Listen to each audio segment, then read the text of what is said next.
မွေးနေမွေးရဲ့ကုသိုလ်ဆက်ကမပြတ်သိက္ခာလွန်ကျမ်းမာ၏မွေးနေမွေးရဲ့မှာကောင်းမှုပြုပေးတာကိုယ့်အတွက်ကျမ်းမာခြင်းနဲ့ချမ်းသာခြင်းအကျိုးဒီဟာလည်းပေးစီဖြစ်စေတယ်ဘာဖြစ်လို့လဲလို့မေးရင်ဦးဇင်းတို့တွေလူဘဝရတယ်လူဖြစ်တယ်ဆိုကြတဲ့ကကံကောင်းလို့ဟုတ်လားလူမဖြစ်ဘူးဆိုရင်ကံမကောင်းဘူးဆိုခွေးတွေနှွားတိရစ္ဆာန်တွေဖြစ်မှာပေါ့လူဖြစ်လာတာကံကောင်းလို့လူဖြစ်ကြတာဒါပေမဲ့လို့ကံကဘလောက်ပါတယ်လဲလို့မေးရင်ဘူးမသိဟုတ်လားအေးဘလောက်ပါတယ်လဲမေးရင်လူဘဝရောက်စေနိုင်တဲ့ကံကတော့ပါလာတာမှန်တယ်ဒါပေမဲ့လူဘဝမှာဘလောက်အသက်ရှည်ရှည်ကျန်းကျန်းမာချမ်းချမ်းသာသာနေရမယ်ဆိုတော့ကံ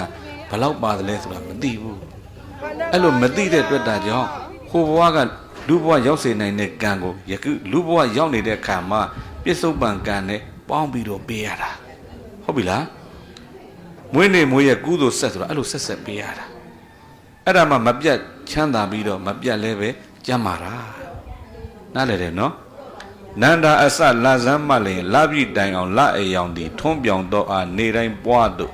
အလားတူကြောင့်ဒါနာဟောင်းနဲ့ပေါင်းပြီးတော့ထွေများလေလေးပဲလာဇမ်း3ရက်ကနေစပြီးတော့မြင်ရတဲ့လ3ရက်နဲ့4ရက်4ရက်နေ့ကိုကြည့်တိုင်း3ရက်ထက်4ရက်ကပိုပြီးအယောင်မတော်ဘူးလားအဟောင်းနဲ့တဲ့ပေါင်းပြီလို့ဟုတ်ပြီလား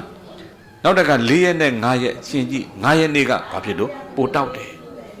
အဟောင်းနဲ့တဲ့ဘာဖြစ်လို့တော့ပေါင်းပြီလို့လဟာအဟောင်းနဲ့တဲ့ပေါင်းပြီလေအယောင်ထွက်လူဖြစ်တယ်လို့ပဲဦးဇင်းတို့ရဲ့ဘဝလည်းဒီတိုင်းပဲကုသိုလ်ကံကတော့ပါလာတာတော့မှန်တယ်ဟိုဘဝကကုသိုလ်ကံဘလောက်ပါလာတာမှမသိတဲ့အတွက်ကြောင့်ဒီဘဝကံနဲ့ပေါင်းပေးရတာဟုတ်ပြီလားအဲကြောင့်မို့နန္ဒာအစလာဇမ်းမလင်လပြည့်တိုင်အောင်လအယောင်ဒီထွန်းပြောင်တော့အားနေတိုင်းပွားတို့အလားတူကြောင့်ဒါနာဟောင်းနဲ့ပေါင်းပြီးတော့ထွေများလေလေတယ်အဲ့ဒါမွေးနေမွေးရဲ့ကောင်းမှုပြုခြင်းဟာအသက်ရှည်ကြောင်းကောင်းမှုကျမ်းမာကြောင်းကောင်းမှုချမ်းသာကြောင်းကောင်းမှုကိုမောင်တီငါပြုခွင့်ရပြီလို့ဒီလိုဝမ်းသာ